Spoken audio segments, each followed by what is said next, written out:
வணக்கம். இது சுவிஸ் தமிழ் டிவியின் இன்றைய பிரதான செய்திகள். செய்தி ஆசிரியர் தேவாமதன். செய்திகளை வாசிக்கும் நான் துரையப்பா வினோத் கண்ணன். முதலில் தலைப்புச் செய்திகள். சுவிட்சர்லாந்தில் ஆயிரக்கணக்கான குழந்தைகள் விளையாட்டு மைதானங்களில் ஈயம் மாசு அபாயம். ஆபத்தான நோயாளிகள் குறித்து போலீசாருக்கு தகவல் வழங்க மருத்துவர்களுக்கு கட்டாயம் பெறுமா. சுவிட்சர்லாந்தில் வேக வரம்பு மீறல் அதிகரிப்பு. விபத்து தடுப்பு அமைப்பு எச்சரிக்கை. டெமு மற்றும் ஷெயின் போன்ற தளங்களுக்கு கடுமையான கட்டுப்பாடுகள். சுவிஸ் நாடாளுமன்றில் புதிய முயற்சி. சுவிட்சர்லாந்தில் வீடுகளில் வைத்திருக்கும் பழைய ராணுவ ஆயுதங்கள் பறிமுதல் செய்யப்படுமா தொடர்பான விரிவான செய்திகள். எப்பவுமே பழைய சோஃபாவையும் பழைய கட்டிலையும் பார்த்து பார்த்து பழகி போனவங்களுக்கு உங்க வீட்டு செல்ல குழந்தைகள் எப்படித்தான் துள்ளி விளையாடினாலும் எதுவுமே நடக்காத சோஃபா இருந்தா எப்படி இருக்கும்? உழைச்சு கலைச்சு வீட்டுக்கு வர உங்களோட உடம்புக்கு மசாஜ் செய்யறதுக்கு ஒரு மசாஜ் சேர் இருந்தா எப்படி இருக்கும்? இது எல்லாத்தையுமே மலிவு விலையில் ஒரு நிறுவனம் வழங்கினா இது எப்படி இருக்கும்? ஆமா, இப்பவே மாடர்ன் மொபைல் நிறுவனத்துக்கு கால் பண்ணுங்க. மலிவு விலையில் உங்கள் வீட்டுக்கு தேவையானவற்றை அள்ளி செல்லுங்க. சுவிட்சர்லாந்தில் உள்ள ஆயிரக்கணக்கான குழந்தைகள் விளையாட்டு மைதானங்கள் ஈயம் உள்ளிட்ட நச்சுப் பொருட்களால் மாசடைந்திருக்கக்கூடும் என சுவிட்சர்லாந்து சுற்றுச்சூழல் மத்திய அலுவலகமான BAFU எச்சரித்துள்ளது. இந்த விளையாட்டு மைதானங்களில் பல முன்னாள் தொழிற்சாலை அல்லது தொழில்துறை பயன்பாட்டுக்கென பயன்படுத்தப்பட்ட நிலப்பரப்புகளில் அமைந்துள்ளதாக கூறப்படுகிறது. அந்த நிலங்களில் இந்த ஆபத்தான நச்சுப் பொருட்களின் தடயங்கள் இருக்கக்கூடும் என அதிகாரிகள் சந்தேகிக்கின்றனர். குறிப்பாக ஈயம் போன்ற நச்சுப் பொருட்கள் சிறிய குழந்தைகளின் மூளை வளர்ச்சியை பாதிக்கும் அபாயம் இருப்பதாக நிபுணர்கள் எச்சரிக்கின்றனர். மிக மோசமான சூழ்நிலையில் குழந்தைகளின் உடல் நலம் மற்றும் வளர்ச்சியில் நீண்டகால பாதிப்புகள் ஏற்படலாம் எனவும் கூறப்படுகிறது. இந்த நிலைமையின் அவசரத்தை கருத்தில் கொண்டு மாசு அடைந்திருக்கக்கூடும் என சந்தேகிக்கப்படும் பொது விளையாட்டு மைதானங்களில் அரசு தற்போது பரிசோதனைகளை ஆரம்பித்தது. தேவையான இடங்களில் சுத்திகரிப்பு மற்றும் பாதுகாப்பு நடவடிக்கைகள் மேற்கொள்ளப்பட உள்ளன. ஆனால் தனியாருக்கு சொந்தமான விளையாட்டு மைதானங்களுக்கு இதே கட்டாய சுத்திகரிப்பு விதிமுறைகள் பொருந்தவில்லை என்பதால் அந்த பகுதிகள் குறித்து கூடுதல் கவலைகள் எழுந்துள்ளன. சுவிட்சர்லாந்தில் சுற்றுச்சூழல் பாதுகாப்பு மற்றும் குழந்தைகள் உடல்நல பாதுகாப்பு தொடர்பான விவாதங்களை இந்த தகவல் மீண்டும் தீவிரப்படுத்தியுள்ளது.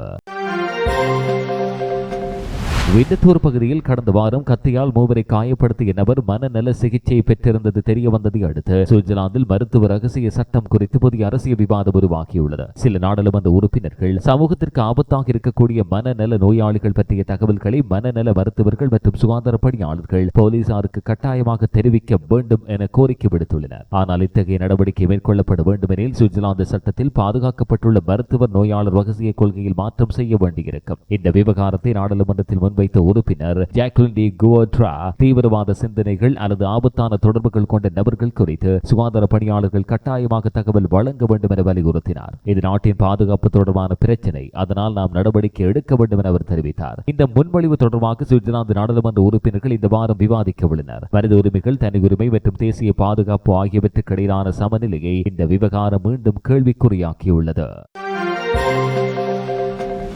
சுவிட்சர்லாந்து சாலைகளில் வேக வரம்புகளை மீறும் வாகனங்களின் எண்ணிக்கை அதிகரித்து வருவதாக BFU எனப்படும் சுவிட்சர்லாந்து விபத்து தடுப்பு அமைப்பு எச்சரித்துள்ளது. புதிய ஆய்வின்படி நாட்டில் பயணிக்கும் ஒவ்வொரு 3 வாகனங்களில் ஒன்றாவது அனுமதிக்கப்பட்ட வேகத்தை மீறி செல்கிறது. BFU வெளியிட்ட தகவலின்படி சுவிட்சர்லாந்தில் ஏற்படும் கடுமையான சாலை விபத்துகளில் 8 1 அதிக வேகத்துடன் தொடர்புடையது. இதில் நிர்ணயிக்கப்பட்ட வேக வரம்பை மீறுவது மாத்திரமல்லாமல் சாலை மற்றும் காலநிலைக்கு பொருந்தாத வேகத்தில் செல்லுவதும் அடங்கும். நாடளாவிய ரீதியில் மேற்கொள்ளப்பட்ட ஆய்வில் சுமார் 3 1 பகுதி சாரதிகள் சாலைகளில் குறிப்பிடப்பட்டுள்ள வேக வரம்புகளை மதிப்பதில்லை என்பது தெரிய வந்தது. குறிப்பாக 80 கிலோமீட்டர் வேக வரம்புள்ள வெளிப்புற சாலைகளில் நிலைமை மோசமடைந்துள்ளதாக BFU தெரிவித்தது. 2019 ஆண்டு 21% வாகனங்கள் மாத்திரமே வேக வரம்பை மீறியிருந்த நிலையில் தற்போது அது 27% உயர்ந்துள்ளது. BFU இயக்குநரான ஸ்டீபன் சி கிறிஸ்ட் வெளிப்புற சாலைகளில் நிகழும் விபத்துகளில் 4 வேகத்துடன் தொடர்புடையது என்றார். ஆண்டுதோறும் இவ்வாறான சாலைகளில் சராசரியாக 116 பேர் உயிரிழக்கின்றனர். மேலும் சுமார் 1400 பேர் கடுமையாக காயமடைகின்றனர். இதற்கிடையில் சில அரசியல்வாதிகள் வெளிப்புற சாலைகளில் வேக வரம்பை 80 கிலோமீட்டரில் இருந்து 100 கிலோமீட்டராகவும் நெடுஞ்சாலைகளில் 120 இருந்து 130 கிலோமீட்டராகவும் உயர்த்த வேண்டும் என கோரிக்கை விடுத்துள்ளனர். ஆனால் BFU இதற்கு கடுமையாக எதிர்ப்பு வெளியிட்டது. அதிகபட்ச வேகத்தை உயர்த்தினால் மக்கள் மேலும் வேகமாக ஓடத் தொடங்குவார்கள் என்றும் அதனால் எதிர்வினை அளிக்கும் நேரம் குறையும், பிரேக் தூரம் அதிகரிக்கும் மற்றும் விபத்து அபாயம் உயர்வதாகவும் அமைப்பு எச்சரித்தது. குறிப்பாக நேருக்கு நேர் மோதும் விபத்துகள் அதிகரிக்கும் அபாயம் இருப்பதாகவும் இத்தகைய விபத்துகளில் விதிமுறைகளை பின்பற்றும் நிரபராதிகளும் பாதிக்கப்படுவர் என்று BFU குறிப்பிட்டது. நெடுஞ்சாலைகளில் தற்போதைய 120 கிலோமீட்டர் வேக வரம்பை 130 கிலோமீட்டராக உயர்த்தினால் ஆண்டுதோறும் உயிரிழப்புகளின் எண்ணிக்கை இரட்டிப்பாக அதிகரிக்கக்கூடும் என ஆய்வு கணக்கீடுகள் தெரிவிக்கின்றன. இதனால் சுவிட்சர்லாந்தில் தற்போது அமலில் உள்ள வேக வரம்புகளை உயர்த்தும் முயற்சிகளை தவிர்க்க வேண்டும் என BFU வலியுறுத்தியது. மேலும் சாலை பாதுகாப்பிற்காக வேகத்தை சாலை மற்றும் காலநிலைக்கேற்ப மாற்றிக்கொள்ளவும், போதுமான இடைவெளியை பராமரிக்கவும், பாதுகாப்பு உதவி அமைப்புகள் கொண்ட வாகனங்களை பயன்படுத்தவும் BFU பரிந்துரைத்துள்ளது. சீனாவை சேர்ந்த டெமு மற்றும் ஷெயின் போன்ற ஆன்லைன் விற்பனை தளங்களுக்கு எதிராக சுவிட்சர்லாந்தில் கடுமையான கட்டுப்பாடுகளை கொண்டுவர அரசியல் அழுத்தம் அதிகரிக்கிறது. இதற்கான முக்கிய முன்னேற்றமாக நாடாளுமன்றத்தின் தேசிய கவுன்சில் உறுப்பினர் ஃபேபியோ ரெகாசி முன்வைத்த தீர்மானத்தை ஏற்றுக்கொண்டுள்ளது. இந்த தீர்மானத்தின்படி வெளிநாட்டு பெரிய ஆன்லைன் விற்பனையாளர்களிடமிருந்து சுவிட்சர்லாந்துக்கு வரும் சிறிய பார்சல்களுக்கு புதிய வரி விதிக்கப்பட வேண்டும் என கோரப்பட்டுள்ளது. தீர்மானத்தில் குறிப்பிடப்பட்டதன்படி சீனாவிலிருந்து ஒவ்வொரு ஆண்டும் சுமார் 5 லட்சம் பார்சல்கள் குறைந்த சுங்க கட்டணங்களுடனும் மற்றும் போதுமான பரிசோதனைகள் இன்றியும் சுவிட்சர்லாந்துக்கு வருகின்றன. இதனால் கடுமையான விதிமுறைகளுக்கு உட்பட்டுள்ள சுவிஸ் நிறுவனங்களுக்கு நியாயமற்ற போட்டி நிலை உருவாகிறது என கூறப்பட்டுள்ளது. சுவிட்சர்லாந்து நிறுவனங்கள் தர நிலைகள், சுற்றுச்சூழல் மற்றும் தொழிலாளர் விதிமுறைகளை கடைபிடிக்க வேண்டிய கட்டாயத்தில் உள்ள நிலையில் வெளிநாட்டு நிறுவனங்கள் அதே அளவிலான கட்டுப்பாடுகளுக்கு உட்படவில்லை என்ற குற்றச்சாட்டு எழுந்துள்ளது. இதனால் வெளிநாட்டிலிருந்து வரும் பார்சல்களுக்கு மேம்பட்ட கண்காணிப்பு மற்றும் கட்டுப்பாட்டு முறைமை அமைக்க வேண்டும் என தீர்மானம் வலியுறுத்துகிறது. இந்த புதிய கண்காணிப்பு அமைப்புக்கான செலவுகள் அந்த பார்சல்களுக்கு விதிக்கப்படும் வரி மூலம் ஈடு செய்யப்பட வேண்டும் என்றும் கூறப்பட்டுள்ளது. இந்த விவகாரமானது தற்போது சுவிட்சர்லாந்தில் உள்ளூர் வணிக பாதுகாப்பு, சர்வதேச இ-காமர்ஸ் போட்டி மற்றும் சுங்க கட்டுப்பாடுகள் குறித்து புதிய அரசியல் விவாதத்தை தூண்டியுள்ளது.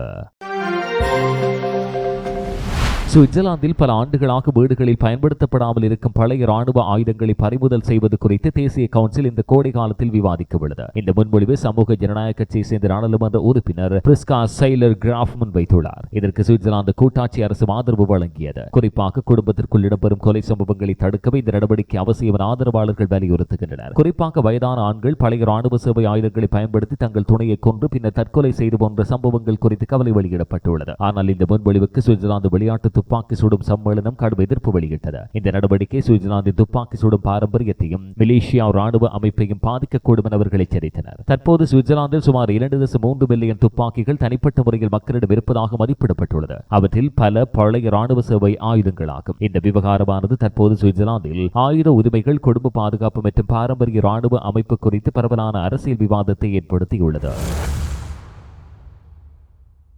சுவையான மரக்கறிகள், புதிய மீன் வகைகள், அதிரடி மலிவு விலைகளில் வாங்க வேண்டுமா? உங்கள் நம்பிக்கைக்குரிய தமிழர் கடை AK சூப்பர் மார்க்கெட் GmbH. தினமும் விசேட விலை கழிவுகளோடு தரமான உணவுப் பொருட்கள் விற்பனை செய்யப்படுகின்றன.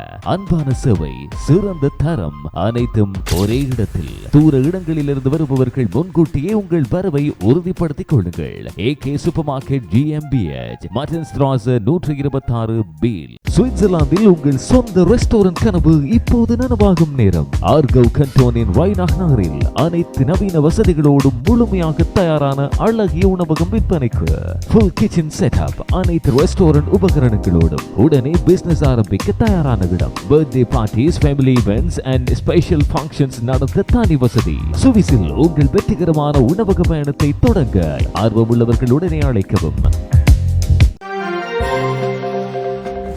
சுவிட்சர்லாந்தின் ஏடில்வீஸ் விமான நிறுவனம் சூரிச் நகரத்திலிருந்து நமீபியா தலைநகர் விண்ட்ஹூக் நோக்கி புதிய நீண்ட தூர விமான சேவை ஆரம்பித்துள்ளது. நேற்று முதல் இந்த புதிய விமான சேவை அதிகாரப்பூர்வமாக செயற்பாட்டுக்கு வந்தது. வாரத்துக்கு 2 முறை திங்கட்கிழமையும் வெள்ளிக்கிழமை இந்த சேவை இயக்கப்பட உள்ளதாக நிறுவனம் தெரிவித்தது. இந்த புதிய இணைப்பின் மூலம் அமெரிக்காவை நோக்கி தனது சுற்றுலா பயண சேவைகளை மேலும் விரிவுபடுத்த ஏடில்வீஸ் திட்டமிட்டுள்ளது. ஏற்கனவே பிரபலமான கேப் டவுன், கிளிமாஞ்சாரோ மற்றும் சான்சிபார் விமான சேவைகளுக்கு இணையாக இந்த புதிய பாதையும் செயற்படும். நமீபியா தனது இயற்கை வனப்புகள், பாலைவன பகுதிகள் மற்றும் விலங்குகள் பாதுகாப்பு பூங்காக்களால் உலகளவில் பிரபலமான சுற்றுலா தலமாக கருதப்படுகிறது. இதனால் சுவிட்சர்லாந்திலிருந்து அமெரிக்கா சுற்றுலா பயணிகளின் எண்ணிக்கை அதிகரிக்கும் நோக்கத்தோடு இந்த புதிய சேவை அறிமுகப்படுத்தப்பட்டுள்ளதாக விமானத்துறை வட்டாரங்கள் தெரிவிக்கின்றன. சமீப காலங்களில் நீண்ட தூர விடுமுறை பயணங்களுக்கான தேவை அதிகரித்து வருவதால் புதிய சர்வதேச விமான பாதைகளில் முதலீடு செய்வதில் ஏடில்வீஸ் அதிக கவனம் செலுத்துகிறது.